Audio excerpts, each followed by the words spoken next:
Perjalanan seorang dalam memperoleh hidayah selalu berisi hikmah, pelajaran dapat dipetik dari pengalaman para mu'alaf ini. Perjalanan syarat makna dan penuh hikmah ini telah dialami oleh seorang pemain tim sepak bola nasional Swedia, Ronja Andersson. Dia masuk Islam pada 2008 yang lalu. Bagaimana kisahnya? Inilah kisah perjalanan Ronja Andersson menemukan Islam sebagaimana dia tuturkan sendiri di Facebooknya. Pada 21 Februari 2008 yang lalu, satu yang benar terjadi dalam hidup saya diberkati menjadi anggota keluarga besar. Saya mengambil langkah untuk menjadi seorang muslim. Itu keputusan terbaik yang pernah saya ambil dalam hidup saya. Alhamdulillah. Sejak saya berusia 18 tahun, saya selalu mendukung Islam. Saya selalu mengatakan, suatu hari nanti saya akan masuk agama yang benar, insya Allah. Pada usia itu saya membuka mata saya untuk Islam. Saya tidak tahu apa-apa tentang agama itu, apa artinya, siapa muslimnya, dan mengapa mereka mengikutinya. Saya seorang Swedia. Saya dibaptis di gereja, dan dengan demikian terlahir sebagai Kristen. Tetapi keluarga saya tidak memeluk agama Kristen. Kami adalah keluarga Swedia biasa yang menjalani kehidupan normal, merayakan Paskah, Natal, pertengahan musim panas, Halloween, dan lain-lain. Selama 4 tahun minat saya pada Islam semakin meningkat. Saya berteman dengan Muslim dan saya mencari Islam di internet dan media sosial. Dengan cara ini, Islam tumbuh semakin besar dalam diri saya setiap hari. Selama ini saya punya teman yang beragama Islam. Kami melakukan semuanya bersama kami, melakukan perjalanan ke tanah airnya, negara Muslim. Saya melihat di sana banyak hal yang baik tentang Islam. Ke masjid-masjid setelah mendengar azan. Itu mungkin hal terindah yang pernah saya dengar. Selama 3 minggu saya berada di Istanbul, di mana kecintaan saya pada Islam semakin tumbuh. Saya hanya bersama Muslim dan mereka menceritakan kisah-kisah yang sangat bagus tentang agama dan ajaran Islam. Islam adalah agama yang benar, satu-satunya agama yang menarik bagi saya. Agama itu sendiri tidak memiliki kejahatan. Ini hanyalah tentang kedamaian dan kemurnian. Perdamaian adalah konsep dasar dalam Islam. Kami Muslim membantu semua orang. Kami membantu orang Muslim. Kami membantu meringankan kesulitan orang lain. Bukankah itu bagus? Saya pikir hanya ada sesuatu yang baik tentang agama ini. Agama saat ini benar-benar didiskreditkan. Banyak orang melihat Islam sebagai agama yang terkait dengan Katolik di mana hanya ada kekerasan. Jika iya, pikiran saya penderitaan orang yang ditimbulkan oleh seluruh agama seperti Islam jika itu tentang kehancuran dan kekerasan dan bukan tentang kepercayaan. Hanya umat Islam yang saling menyapa dengan Assalamualaikum yang berarti damai bersamamu. Banyak yang datang kepada saya dan mengatakan Islam adalah agama yang menindas perempuan. 2008 adalah tahun yang dimana saya masuk Islam. Hari-hari sebelum dan sesudah saya telah melihat beberapa ratus gadis Swedia dan pria masuk Islam. Bukankah seharusnya mereka yang mengklaim bahwa Islam adalah agama yang menindas perempuan berpikir telah banyak tentangnya? Tidak bisakah mereka melihat bahwa mayoritas dari mereka yang masuk Islam sebenarnya adalah perempuan? Mengapa kami para wanita menjadi mu'alaf jika para pria meremehkan kami? Saya belum pernah melihat agama lain yang mengamati wanita lain dari Islam. Sang ibu memiliki status yang luar biasa dalam Islam. Ketaatan dan penghormatan terhadap ibunya adalah tugas yang sangat penting dalam Islam. Kembali ke periode sebelum konversi saya, selama 4 tahun saya memiliki minat untuk berpindah agama satu hari nanti. Keluarga saya tertarik dengan masalah ini. Mereka menjadi lebih dekat dengan teman Muslim saya yang beritahu kami bahwa hal tentang agama dan mendengarkan selalu positif. Mereka menjadi lebih baik dan lebih dekat dengan teman Muslim saya yang memberitahu kami banyak tentang hal agama dan mendengarkan selalu positif. Tentunya setiap orang memiliki pendapatnya sendiri tentang hal-hal tertentu, dan ini berlaku untuk Islam. Kita semua memiliki pendapat yang berbeda, dan itu tidak masalah, tapi ini tentang menghormati satu sama lain. Misalnya sangat sulit bagi keluarga saya untuk menerima surat. Misalnya sangat sulit bagi keluarga saya untuk menerima sunat. Bagi Anda yang belum mengetahui apa itu sunat, sudah dilakukan oleh dokter yang didelegasikan bukan di rumah, di dalam kabin. Jadi mereka sepenuhnya legal hari ini di Swedia dan menjadi legal pada tahun 2001. Apa yang terjadi dalam penyunatan adalah bahwa kulup dilepas sehingga alat kelamin lebih bersih. Ini adalah fakta, bukan kata-kata dan pikiran saya sendiri. Tampak bahwa orang yang telah disunat memiliki alat kelamin yang jauh lebih sehat. Jika Anda ingin merinci lebih sedikit bakteri dan lebih sedikit penyakit menular seksual atau PMS, banyak penderita penyakit menular seksual atau PMS harus sunat di usia lanjut untuk menyembuhkan penyakit mereka seperti sifilis.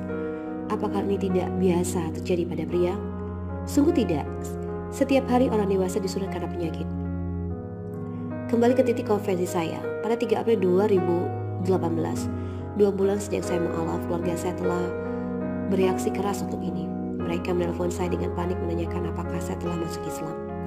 Ibu saya mengajukan pertanyaan yang banyak ditanyakan kepada saya seperti apakah kamu akan memakai kerudung? Apakah kamu akan menyembunyikan rambut indahmu? Apakah kamu akan berhenti bermain sepak bola? Tidak bisakah kamu minum alkohol sekarang? Tidak bisakah kamu melakukan hubungan intim sebelum menikah? Dan malah banyak lagi. Dia juga bertanya tentang pernikahan. Apakah kamu akan menikah dengan salah satu dari mereka? Ini jelas mencerminkan citra negatif yang tidak dan banyak lain memiliki tentang Islam. Dan itu memalukan saya. Sayang sekali. Jika ada yang memberi mereka kesempatan untuk mencoba tentang agama, saya hampir yakin mereka akan mengubah persepsi mereka tentang Islam dan berpikir seperti apa saya dan banyak orang lain lakukan saat ini. Keluarga saya pikir mendukung saya dalam hal ini hari ini telah pergi. Karena saya telah berpindah ke agama yang benar-benar karena tidak menentang sunat. Mereka melihatnya sebagai pelecehan. Tapi tidak ada yang mengatakan bahwa anak itu tidak dapat memberikan pendapatannya tentang agama yang apapun. Anda bisa menunggu dan kemudian masalah terselesaikan ketika orang tersebut dapat memilih sendiri. Kemarin saya tidak bisa memeluk adik perempuan saya selama 7 tahun karena saya dianggap orang yang mengerikan. Adik perempuan saya dalam 7 tahun tidak mengerti apa yang terjadi karena orang dewasa ini secara tidak dewasa menggambarkan betapa buruknya saya pada seorang anak berusia 7 tahun. Saya tahu bahwa banyak mu'alaf mengalami kesulitan, terutama ketika mereka sendirian dalam agama, di mana tidak ada yang mendukung mereka dan mereka mendapat rasa dan sangat kesepian. Saya pikir saya tidak akan pernah diperlakukan seperti ini, terutama karena mereka beraksi positif terhadap saya dan teman saya di awal. Itu sebabnya saya sangat terkejut tidak ada yang memaksa saya menjadi muslim. Tidak ada saya masuk dalam ketika saya dan pria itu saling menghubungi. Keluarga saya mengklaim bahwa saya telah dicuci otak oleh pria dan keluarganya selama 4 tahun. Tetapi sebaliknya, saya telah melihat sesuatu yang cerah di dalamnya. Dan tidak ada yang memaksa saya melakukan apapun. Agama ini menjadi agama terbesar dalam tahun 2050 nanti. Sering dengan munculnya statistik secara bertahap, saya tidak berpikir jutaan orang ini dicuci otaknya.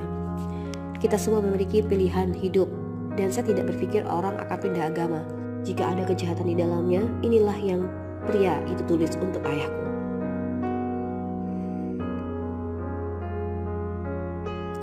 Anda tidak mengubah nasib seorang anak. Anda bisa mengubah tujuan dan keyakinan mereka.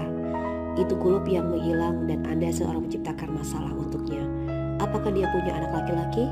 Apakah dia punya anak? Tidak. Dia tidak. Jadi mengapa Anda khawatir tentang masa depan? Hiduplah untuk saat ini dan pikirkan tentang apa yang Anda katakan dan Anda lakukan.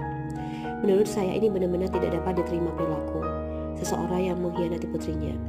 Itu adalah pilihannya dan peradaban tidak terjadi dengan saya dan keluarga saya. Keluarga saya tidak dapat berbicara dengannya dalam bahasa Swedia. Jadi mengapa Anda mencari keluarga saya? Mereka sangat tua dan baik. Mereka menerima ranja untuk segalanya. Selama 14 tahun saya tumbuh dengan ibu tunggal. Ayah tidak ada untuk saya. Dia meninggalkan saya dan ibu saya ketika saya baru berusia 5 tahun. Dan itu sangat sulit. Ibu sekali membantu dan mendukung saya selalu segala hal. Sangat mencintainya. Itulah ibu saya. Tapi sangat menyesal dia telah memberi saya pilihan dalam hidup. Dia bilang saya lebih suka Islam daripada ibu kandung saya. Saya memiliki pendapat yang sangat kuat tentang ini. Dan tidak ada yang dapat mempengaruhinya.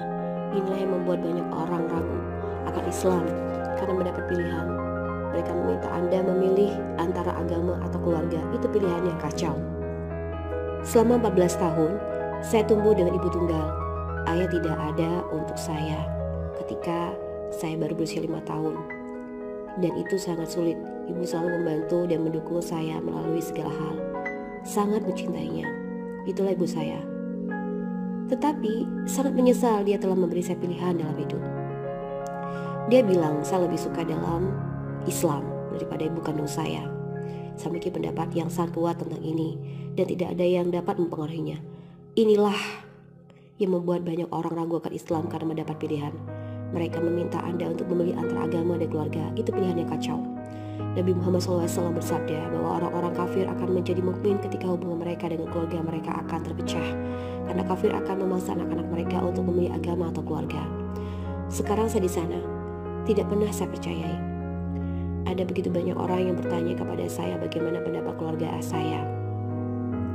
Saya selalu mengatakan positif, tapi saya salah.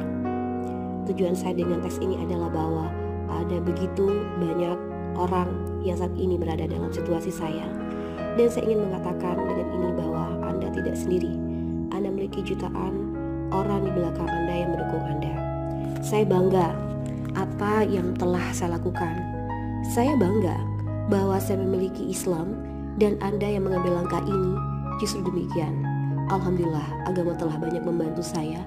Tidak ada yang bisa mengaruhi pilihan saya kecuali Tuhan.